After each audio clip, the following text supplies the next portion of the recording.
Okay, this week's Parshat is Parshat Shmos, Ve'ela Shmos, and there is a very, very beautiful and well-known Netziv in his Hagdama to the Sefer where he quotes the Balach's Gedols. We all know that the Rishonim gave each Sefer its own unique name, besides the name that it's often referred to, Bereshis Shmos Vayikra Bamidbar, but they gave special names. For example, the Ramban refers to Sefer Bereshis as Sefer Yetzirah, the creation story, Sefer Shmos as Sefer HaGeula.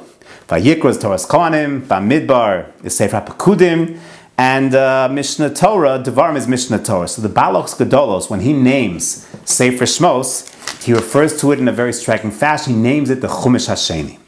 And then it's Siv, and everyone is bothered. Why would you call Chumash Hasheni? Why not Sefer HaGeula? What couldn't we come up with a more creative name for the Sefer? It's indeed a very, very powerful question. And the Netziv develops the idea that, in fact, Sefer Shmos should not be understood and should not be seen as an independent Sefer, separate and distinct from Sefer Bereshis. Sefer Bereshis is the creation story, that's for sure. What is Sefer Shmos? Is it indeed a totally separate topic, or is it really a continuation of that process of creation?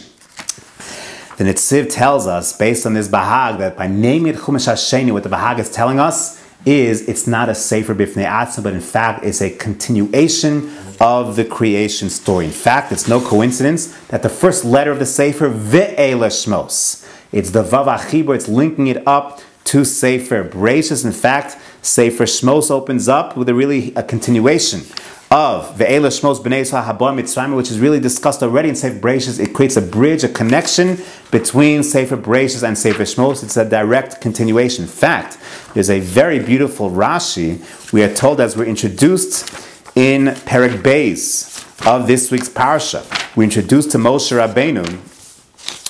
So we're told that Vayelech ish mi beis Levi vayikach es bas Levi vatar ha'isha vatelet ben. They had a son. Vatera also kitovu. How striking! The pasuk tells us that they had this son. Vatera also. They saw him. Kitovu, that he was good.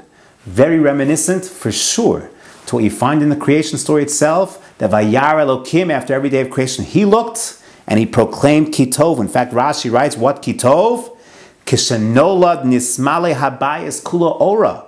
When he was born, the whole house became illuminated with light. Wow, that connects directly to Sefer Bereshis. The first creation was the creation of light, further elucidating and highlighting this idea that the Chumash Hasheni Sefer Shmos is really a continuation of that process. What's it continuing? What is the idea over here? So the Netziv tells us that when it comes to Sefer Bereshis, that's physical creation. But physical creation without the infusion of spirituality, of ruchnius, is worth nothing. Sefer Bereshis is about the physical creation of the world, getting the world ready, and the Avos about getting the world ready for the Chumash Hasheni, the second part of creation, which is the creation of spirituality, the infusion of spirituality. In fact, when you look at the Sefer, just very quickly in totality, what you have is three major topics. One is Yetzias Mitzrayim, is the creation of Klal Yisrael, the Am Segula, which is going to be the light unto nations, to teach and infuse the world with that spirituality. Kabbalas HaTorah is the middle stage, Matan Torah, and finally the building of the Mishkan. The building of the Mishkan, where we go ahead and make a place for God in this world, and that really is what climaxes and concludes the story of creation. In fact, how does creation begin? Creation begins with Hashem working for 6 days and resting on the seventh. The seventh is Shabbos. What he does, the Sifrei Hasidus tell us that Hashem is called Makom, fills the entire world. How does he make a world for us? How does he make a universe if he is everywhere? The answer is an act of tzimtzum. He has to pull back. He has to withdraw a little bit of himself to make a makom for us. And how does he do so? By working 6 days, resting on the seventh, kiviyachol. He's working lamed tes malachos. And on the seventh day, Shabbos, he is resting. At the end of the Chumash Hasheni, the end of the creation story, the second creation story, we have the command to build a Mishkan. What do we do when we build a Mishkan? What acts do we do when we build a Mishkan? The same exact lamed tes malachos is done for the Binyan HaMishkan.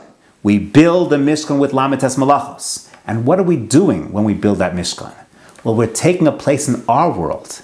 We're being mitzamtzem ourselves, contracting ourselves to make a makom for Hashem in our world, a Beis Hashem in this physical world. So in a real sense, the story of the Mishkan is exactly closing up the creation process. Hashem was mitzamtim himself, lametes malachos, resting on the seventh day, creating a world for us in his great universe. Then we have the Chumash Hasheni, the building of Klal Yisrael, the Nesinas HaTorah, and then we reciprocate. And in the same exact process of lametes malachos, we mitzamtim our world and build a makom for Hashem, a base Hashem in this world. And that is how the Sefer concludes. That's exactly how it concludes. The same way it begins. Hashem creates, then we're asked to create with the same lametes malachos and make a base Hashem in our universe. And that's how the Chumash Hasheni concludes. And this is the idea that Netziv expresses, the concept that Bereshis without a Shmos is a nothing, is a zero. To have a physical universe without the infusion, the investing of the physical universe with spirituality, with a Torah, with a Beis Hashem, with a Mishkan, with a Makam of Shechina. So that's worth nothing. That's why the Baha calls this the Chumash Hasheni, because it's the completion of this creative process. We are partners with the Ribbono Shel Olam in that process. Hashem creates for us, and then we in turn create the Beis Hashem.